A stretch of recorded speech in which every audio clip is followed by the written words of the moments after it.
میری موت کا ایک دن مقرر ہے اور میں وقت سے پہلے نہیں جان سکتا, اور اپنے آپ کو یقین دہانی کرانا کہ اے ایمان والو مزید ایمان لے کے آؤ. ایمان شک کی وسوسے کی نفی کرتا ہے. جتنا جتنا آپ کا ایمان پختہ ہوتا جائے گا اتنا اتنا یہ خیالات آپ کے ذہن سے نکلتے جائیں گے. آپ ان کا بسیرا اپنے دماغوں میں کروا دیتے ہیں کہ اب اگر کوئی نیگیٹو تھاٹ آئی ہے تو اس کو آپ نے اتنی دفعہ ریپیٹ کیا نا کہ اب وہ آپ کی جان نہیں چھوڑ رہی. اور اسی طرح سے پھر پینک اٹیک ہوتا ہے, وہ تو پھر اتنا خطرناک ہوتا ہے کہ اس میں آپ کو لٹرلی ایسے لگ رہا ہوتا ہے کہ جیسے یہی مومنٹ ہے اور جو موت کا فرشتہ ہے وہ آ چکا ہے. اور اس سے جب وہ لوگ نکلتے ہیں تو پینک اٹیک سے بھی زیادہ خطرناک fear of another panic attack ہے کہ کہیں یہ پھر نہ. اور آئی تھنک اس کی وجہ سے اٹیکس ہوتے بھی ان کے ساتھ ہی ہوا ہے. ایک پینک اٹیک ہو گیا نا, اب وہ اس کی جو پینک اٹیک ہونے سے پہلے جو سمٹم جو فیلنگز آئی تھی نا, اب وہ نارمل سی فیلنگس تھی, تھوڑا سا جیسے ہوتا ہے نا سانس پھول جانا ہے, بالکل اس طرح کی سا ہوتا ہے نا. لیکن اس کے بعد پھر اب وہ جب بھی وہ کہتے ہیں کہ جب بھی وہ تھوڑا سا بھی وہ سینیریو سملر ہوتا ہے نا, ان کو لگتا ہے پینک اٹیک, اور اس کے بعد ملٹیپل اٹیکس ہو گئے جسٹ تھنکنگ کہ مجھے پینک اٹیک آنے والا ہے, and it resulted in actual panic attack. نہیں ہوتا یہ ہے کہ میں خود بھی انگزائٹی کے ایک فیز سے گزرا ہوں.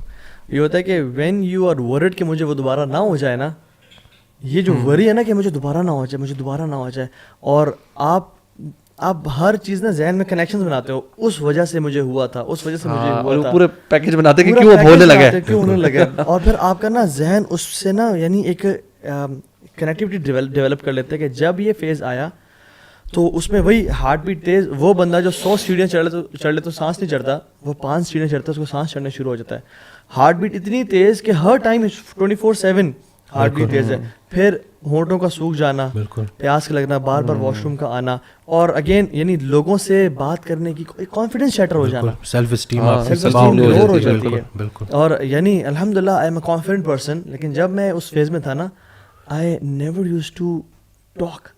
میں چاہتا میں اکیلا رہوں, گھر پہ مہمان نہ آئے, کوئی فون بجنا نا دل کی دھڑکن تیز, اوہ یہ کیا نیوز آئی ہوگی, سبحان اللہ برو. ایون گھنٹی کا بجنا باہر کوئی آفت آ گئی ہے, serious fear of the unknown. So یہ ایگزیکٹلی جو ہے نا یہ پتہ ہے وسیم, اس میں کچھ لوگ ایسے بھی ہیں those who wake up with anxiety, یعنی the life is normal completely fine but when they wake up at a panic attack تو میں نہیں کہوں گا but anxiety attack.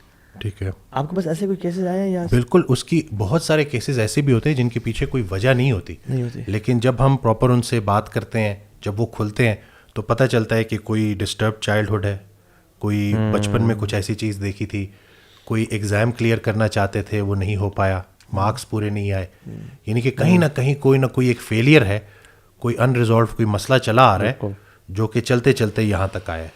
وہ ذرا سا جب وہ کھلتے ہیں تو پتہ چلتا ہے کہ پیچھے کوئی نہ کوئی بات ایسی تھی. جیسے اس دن ایک صاحب آئے, وہ کہتے ہیں کہ میں بالکل اسٹریس نہیں لیتا اور چہرے پہ اسٹریس ہی اسٹریس ہے. میں نے کہا کہ دیکھیں جی یہ آپ رہنے دیں, ایسی بات نہ کریں, جو یہ ڈینائل میں آپ ہیں نا, بغیر اسٹریس کے ہم سروائیو ہی نہیں کر سکتے. فزیولوجیکل جو انگزائٹی ہے اگر وہ ایگزام سے پہلے نہیں ہوگی تو آپ پڑھیں گے کیسے؟ پہلے آپ ایکسیپٹ تو کریں کہ آپ کی لائف میں مسئلے چل رہے ہیں, ہر انسان کی زندگی میں پرابلمز ہوتے ہیں. بہتر انسان وہ ہے جو ان پرابلمز کو اپنے اوپر حاوی نہ ہونے دے.